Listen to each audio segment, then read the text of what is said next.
Hello everyone, welcome to humanities Keeda. आज हम पढ़ेंगे रिवॉल्ट ऑफ 1857 यानी 1857 की क्रांति। At Meerut regiment a rumour spread that cartridge of new Enfield rifle were greased with fat of cow and pig. Meerut regiment में एक अफवाह फैली, इनफील्ड राइफल यानी कि जो नया जो गन आया था सिपाही उसे यूज़ करते थे, तो उसका जो कारतूस था उस पर ग्रीसिंग की गई थी गाय और सूअर की चर्बी से, ठीक है। और उस राइफ़ल को लोड करने से पहले जो कारतूस होते थे उन पे एक पेपर लगा रहता था, तो उस पेपर को काटना पड़ता था सिपाहियों को, ठीक है। तो Hindu and Muslim refuse to use them. Hindu और मुस्लिमों ने मना कर दिया उसे यूज़ करने से, क्योंकि जो गाय होती है वो हिंदुओं के लिए पवित्र होती है, तो उनके रिलीजियस सेंटिमेंट्स जो थे वो इफ़ेक्ट हो रहे थे, ठीक है। मार्च 1857 में मंगल पांडे, जो कि एक सिपाही थे बैरकपुर में, उन्होंने रिफ्यूज़ कर दिया नए राइफ़ल को यूज़ करने से और अपने सीनियर पर अटैक कर दिया, जिसके कारण क्या हुआ कि 8 अप्रैल 1857 को उन्हें फांसी दे दी गई और 85 सिपाहियों ने भी रिफ्यूज़ कर दिया उस बंदूक को यूज़ करने से, जिसे उन्हें सर्विस से डिसमिस कर दिया गया और 10 साल की जेल उन्हें सुना दी गई 9 मई को। फिर देखा गया कि जो सोल्जर्स थे वो जेल की तरफ मार्च करने लगे मेरठ में, कि जो सिपाही बंदी बनाए गए थे उन्हें छुड़ाने के लिए। और जो सोल्जर्स थे उन्होंने ये भी निश्चय कर लिया कि वो ब्रिटिश रूल को समाप्त करके रखेंगे भारत में। उन्होंने कई ब्रिटिश ऑफिशियल्स को मार दिए, ठीक है। और वो मार्च करते हुए दिल्ली चले गए। बहादुर शाह जफ़र को उन्होंने अपने उस विद्रोह का क्या बनाया, लीडर बनाया, नेता बनाया। बहादुर शाह जफ़र के लीडर बनने से बहुत एक इम्पैक्ट पड़ा कि उन्होंने लेटर्स लिखे दूसरे चीफ और रूलर्स को कि वो आगे बढ़ें और रिवोल्ट को ज्वाइन करें। अब उन्होंने ऐसा क्यों किया और जो रूलर्स थे उन्होंने सपोर्ट क्यों किया? In hope that Mughal could rule again. Bahadur Shah Zafar ने इसलिए ऐसा किया कि शायद अगर ये रिवोल्ट जो है वो अगर सक्सेसफुल हो जाता है तो मुग़ल्स फिर से रूल करेंगे, और ये जो रूलर्स हैं उन्होंने ये सोचा कि हम मुग़ल के अंडर में हम रूल कर लेंगे, ठीक है। इस रिवोल्ट का सेंटर कहाँ कहाँ रहा, ये बात रेजिमेंट आफ्टर रेजिमेंट फैली और जो वहाँ सिपाही थे उन्होंने विद्रोह किया।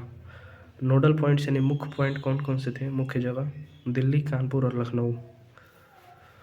लखनऊ जो कि अवध का कैपिटल था, बेगम हजरत महल के नेतृत्व में वहाँ पे विद्रोह आगे बढ़ा। कानपुर में नाना साहब के द्वारा, जो कि एडॉप्टेड सन थे पेशवा बाजीराव के। झांसी में रानी लक्ष्मीबाई के द्वारा रिवॉल्ट आगे बढ़ा। ग्वालियर, रानी लक्ष्मीबाई को ज्वाइन किया तांत्या तोप ने और ग्वालियर को कैप्चर कर लिया ब्रिटिशर्स से।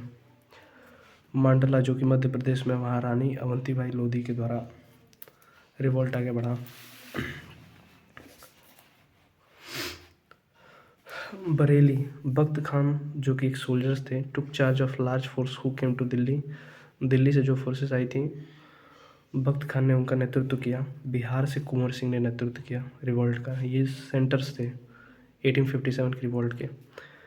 रिवॉल्ट ऑफ 1857 इज़ ऑल्सो उन्होंने सिपाही म्यूटिनी यानी सिपाही विद्रोह भी इसे कहा जाता था, कहा गया क्योंकि उन्होंने ही स्टार्ट किया था। अब देख लेते हैं कि उस विद्रोह का कॉज क्या क्या था, कारण क्या था। पहला, political cause, Britishers policy of expansion. Britishers अपने टेरिटरी को बढ़ाने के लिए वो कई पॉलिसीज़ निकाले थे, जैसे कि subsidiary alliance, doctrine of lapse, और कहीं कहीं डायरेक्ट एनेक्सेशन कर देते थे, यानी कि सीधे युद्ध कर देते थे, आक्रमण कर देते थे। डॉक्ट्रिन ऑफ लैप्स के तहत झांसी, नागपुर, सतारा, यहाँ इन जगहों पे उन्होंने अपना रूल इस्टेब्लिश किया, तो ये भी एक कारण था, लोगों के अंदर गुस्सा था। नवाब और राजा जो थे वो अपने पावर को लूज़ कर दिए थे। दूसरा कारण ये था social and religious cause, spreading western civilisation.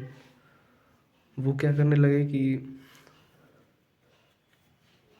अपने उनकी जो सभ्यता थी उसे स्प्रेड करने लगे, कन्वर्जन करने लगे इंडियंस को क्रिश्चियनिटी में, ठीक है। फिर इंडियंस के जो सोशल और रिलीजियस बिलीफ थे उनमें वो इंटरफेयर करने लगे। तीसरा है इकोनॉमिक कॉज,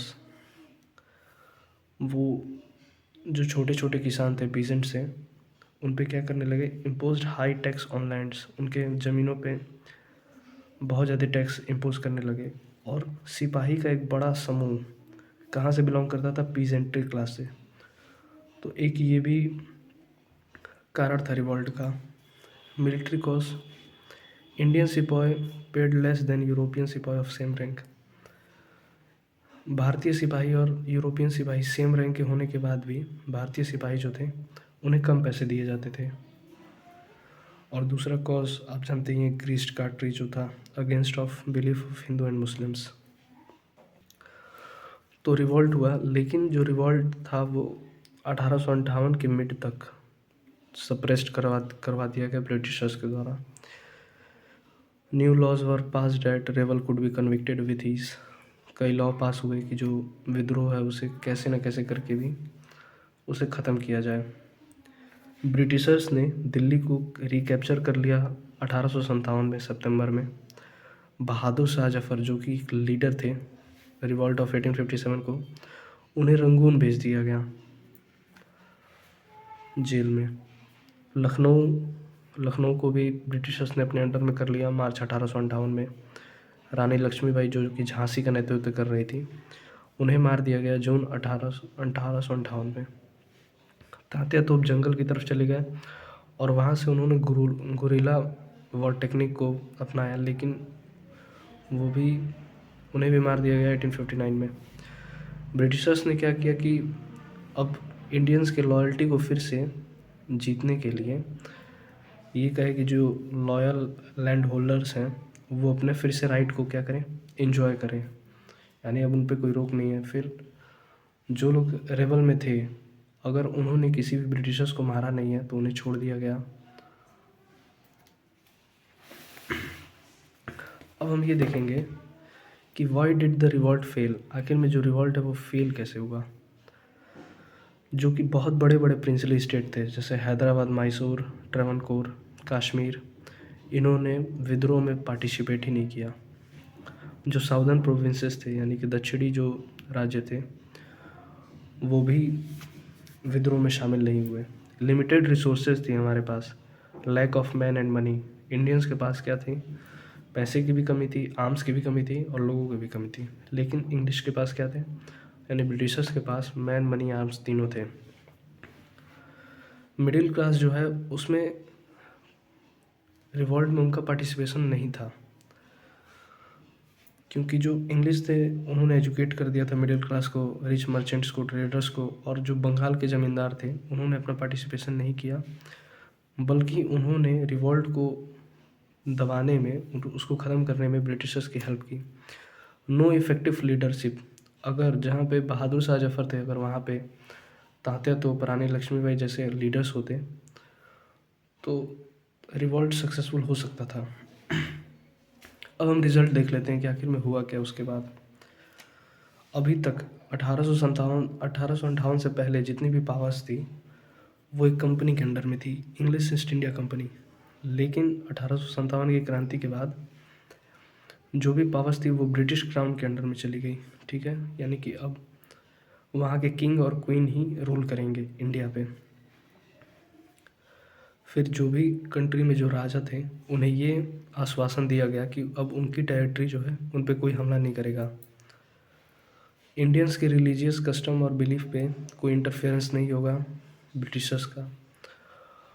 और जो गवर्नर जनरल की ऑफिस थी उसे रिप्लेस कर दिया गया वॉयसरॉय के द्वारा। यानी पहले गवर्नर जनरल होते थे, 1857 के बाद क्या होने लगे, वॉयसरॉय होने लगे। अगर वीडियो अच्छी लगी हो तो उसे लाइक करें और चैनल को सब्सक्राइब करें। Thank you.